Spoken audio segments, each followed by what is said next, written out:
చెప్పాలో ఎమోషన్స్ నాకు తెలియట్లేదు, ఏం మాటలు తెలియట్లేదు.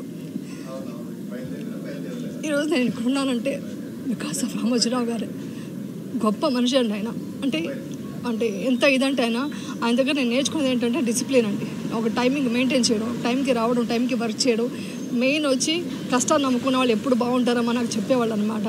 నేను ఎప్పుడు అడిగేదాన్ని, సార్ ఈ ఏజ్లో కూడా ఇప్పుడు వచ్చి మీరు ఆఫీస్లో ఈ రామోజీరావు దీంట్లో మనం ఇక్కడ షూటింగ్ చేస్తామన్నమాట.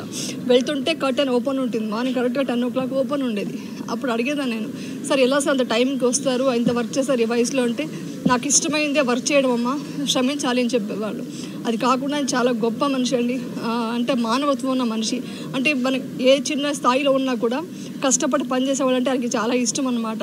సో వాళ్ళని గౌరవించి వాళ్ళు ఏ స్థాయిని చూడకుండా వాళ్ళని వాళ్ళ ఫ్యామిలీ దాకా ఫీల్ అయ్యేవాళ్ళు అనమాట. అలా ఉన్నారు కాబట్టి నేను ఇప్పుడు దాకా కూడా ఇలా ఈటీవీలో వర్క్ చేసుకుంటూ ఉన్నాను ఇప్పుడు దాకా. సో ఈరోజు నాకు ఆ మాట వినగానే చాలా షాక్ అయిందండి. కానీ ఇంకో విషయం చెప్పాలి మీ అందరికీ ఏంటంటే, ఆయన ఒకటే చెప్పారు, ఏదున్నా షూటింగ్ ఆగకూడదు, ఎక్కడ వర్క్ ఆగకూడదు, అందరూ క్షమించాలి అని చెప్పేవాళ్ళు.